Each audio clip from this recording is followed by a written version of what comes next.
HIV సోకే అవకాశం ఉంది.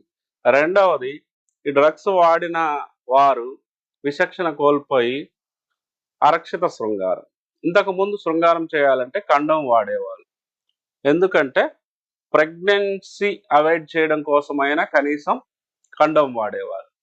ఇప్పుడు ప్రెగ్నెన్సీ అవాయిడ్ చేయడానికి కావాల్సినన్ని పిల్స్ మనకు అందుబాటులో ఉండటంతో వితౌట్ కండోమ్ ఇంటర్కోర్స్ చేసి తరువాత మనం ఆ పిల్ వాడితే ప్రెగ్నెన్సీ రాదనే దృక్పథంతో వితౌట్ కండోమ్ సెక్స్ చేస్తున్నారు. వితౌట్ కండోమ్ అనేది అరక్షిత శృంగారం. అరక్షిత శృంగారం వల్ల అనేక రకాల సుఖ వ్యాధులు, ఎస్టిడి, సెక్సువల్లీ ట్రాన్స్మిటెడ్ డిసీజెస్ వస్తాయి అన్న సంగతి మర్చిపోవడంతో ఈ అరక్షిత శృంగారం కారణంగా ఇటీవల న్యాక్ నిర్వహించిన సర్వేల ప్రకారం ఐటీ ఉద్యోగుల్లో ఈ హెచ్ఐవి అనేది బాగా ప్రబలటం